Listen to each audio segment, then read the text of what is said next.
بسم اللہ الرحمن الرحیم۔ چند سال پہلے کی بات ہے، میرے بھتیجے کے دل کا آپریشن تھا اور اس کا بلڈ گروپ او نیگیٹو تھا، جو کہ کافی ریئر ہوتا ہے۔ ان دنوں یعنی آج سے 8-10 سال پہلے اتنا کمیونیکیشن بھی سٹرونگ نہیں تھا، تو میں کسی جگہ پہ کھڑے ہو کر مختلف لوگوں سے رابطے قائم کر رہا تھا کہ ہمیں او نیگیٹو چاہیے، اور ہمیں کہیں سے نہیں مل رہا تھا۔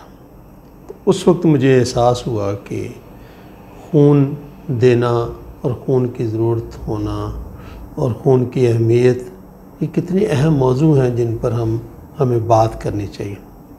اس دن تو ویسے یہ اتفاق تھا کہ میں فون کر رہا تھا تو میرے ساتھ ہی کوئی صاحب بھی کھڑے تھے اور ان کا بھی کسی عزیز کا آپریشن تھا، تو ان کا آپریشن ملتوی ہو گیا اور ان کے پاس وہ نیگیٹو تھا، تو اللہ رب العزت نے خصوصی طریقے سے ہماری مدد فرمائی۔ خواتین و حضرات، کسی کا آپریشن ہو یا کسی کو چوٹ لگ جائے یا کوئی تھیلیسیمیا کا پیشنٹ ہو یا کوئی اور ضرورت مند ہو جو جس کو خون کی ضرورت ہوتی ہے اور اس وقت خون نہ ملے تو زندگی اور موت کا مسئلہ بن جاتا ہے۔ میں اس موقع پر ان لوگوں کے لیے دعا کرتا ہوں جنہوں نے خون کے گروپ بنائے اور خون منتقل کرنے کے سارے طریقہ کار ایجاد کیے اور اس کی حفاظتی تدابیر بھی ہمیں بتائیں۔ WHO نے بھی اس کی اہمیت کو جانتے ہوئے ہر سال 14 جون کو 2005 سے شروع ہوئے ہیں، وہ ہر سال 14 جون کو دنیا کے اندر بلڈ ڈونر ڈے منایا جاتا ہے۔ پاکستان میں بھی یہ دن منایا جاتا ہے۔ ایک دلچسپ ڈیٹا WHO نے شیئر کیا ہے کہ دنیا میں 40% سے زائد خون ان ممالک سے اکٹھا ہوتا ہے جن کی دنیا کے اندر پاپولیشن صرف 16% ہے۔ ہمارے ہاں بہت سارے لوگ خون دیتے ہیں۔ میں صرف اعتراف نعمت کے لیے یہ بات آپ کے سامنے رکھنا چاہتا ہوں کہ اللہ رب العزت نے مجھے بھی توفیق دی کہ جب میری عمر 50 سے کم تھی تو میں نے کم از کم 15 مرتبہ لوگوں کو خون دیا، اور جس کو میں نے خون دیا اگر وہ آج بھی کبھی ملیں تو بے حد میرا شکریہ ادا کرتے ہیں کہ اس دن مشکل میں آپ نے خون دیا۔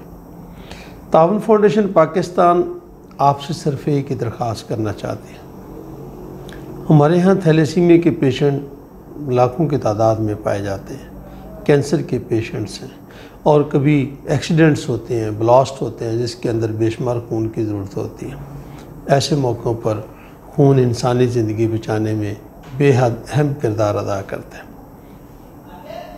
آئیے طے کریں کہ اگر آپ کی عمر 50 سال سے کم ہے اور آپ کو خون دینے میں کسی طرح کی کوئی دقت نہیں ہے تو سال میں کم از کم ایک مرتبہ خون کی بوتل ضرور دیں۔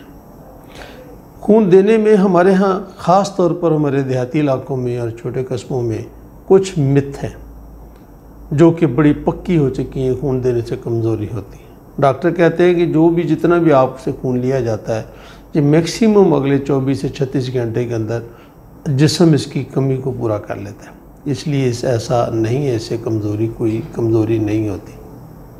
دوسرا ہمارا مت یہ ہے کہ ہم کیوں دیں؟ تو ذرا سوچئے کہ جب ہم نہیں دیں گے تو جس دن ہمیں ضرورت ہوگی تو کوئی ہمیں کیوں دے گا؟ اس لیے یہ نہیں سوچنا چاہیے کہ ہمیں خون دینا نہیں چاہیے، ہمیں خون ضرور دینا چاہیے۔ میں پھر یہی بات آپ سے ریپیٹ کروں گا کہ کم از کم سال میں ایک مرتبہ خون ضرور دیجیے۔ انشاءاللہ العزیز اس سے جس کی بھی زندگی بچ جائے گی، جس کی بھی زندگی کے اندر سکھ آ جائے گا، اس کی ضرورت پوری ہو جائے گی۔ اللہ رب العزت اس کے بدلے میں آپ کی بے شمار ضروریات کو پورا کر دے گا۔ اور میں ایک بات کہتا ہوں کہ جیسے ہم اپنے رقم کی زکوٰۃ دیتے ہیں، اسی طرح سے اپنے جسم کی زکوٰۃ بھی یہ بنتی ہے کہ اس میں سے کچھ خون جو رب نے ہی ہمیں دیا ہوا ہے ہم ضرورت مند لوگوں کو ضرور وہ خون دیں، تاکہ ان کی زندگی کے اندر اگر کوئی مشکل وقت ہے تو وہ دور ہو سکے۔ تعاون فاؤنڈیشن یہی تعاون آپ سے چاہتی ہے کہ ہم باہمی تعاون کریں، جس کو خون کی ضرورت ہے وہ خون لینے والا بھی کھڑا ہو اور خون دینے والا بھی کھڑا ہو۔ تاکہ ہم باہمی تعاون سے، باہمی کوآپریشن سے مل جل کر اپنے مسائل کو حل کر سکیں۔ امید ہے کہ آپ ضرور یہ سوچیں گے کہ مجھے سال میں ایک مرتبہ تو خون ضرور دینا چاہیے، اگر کسی طرح کی کوئی آپ کے اوپر میڈیکل کی نقطہ نظر سے پابندی نہیں ہے۔ آج کل کے دور کے اندر ایک وبا ہے پوری دنیا میں پھیلی ہوئی، آپ بھی مجھ سے بہتر سمجھتے ہیں، وہ یہ کرونا وائرس۔ کرونا وائرس کے علاج کے سلسلے میں ایک علاج جو ہے وہ پلازما ٹریٹمنٹ کا بھی نکلا ہے۔ یہ کہاں تک کامیاب ہے، کتنا کامیاب ہے، اس سے میں بحث نہیں کرنا چاہتا، لیکن میں یہ بات ضرور کہنا چاہتا ہوں کہ اب دنیا کے اندر وہ لوگ جو کرونا وائرس سے ٹھیک ہو گئے ہیں، ان کے بلڈ سے پلازما نکال کر مریضوں کو لگایا جاتا ہے، جس سے بہت سارے مریض صحت یاب ہوئے ہیں۔ تو میرا خیال یہ ہے کہ یہ خاص موقع ہے ان لوگوں کے لیے نیکی کمانے کا جن کو اللہ تعالیٰ نے کرونا جیسی بیماری سے نجات دی اور وہ صحت یاب ہوئے۔ تو اب ان کو یہ چاہیے کہ وہ اپنے ان دوستوں کے لیے، بہن بھائیوں کے لیے جو کرونا کی بیماری میں مبتلا ہیں، اپنا خون ضرور دیں۔ انشاءاللہ العزیز اس سے آپ کے گھر کے اندر بھی، آپ کی زندگی میں بھی برکت ہوگی اور اللہ بھی ہمارا اس سے خوش ہوگا، اور روز قیامت ہم اس کی رضا حاصل کرنے میں کامیاب ہو جائیں گے۔ بہت بہت شکریہ۔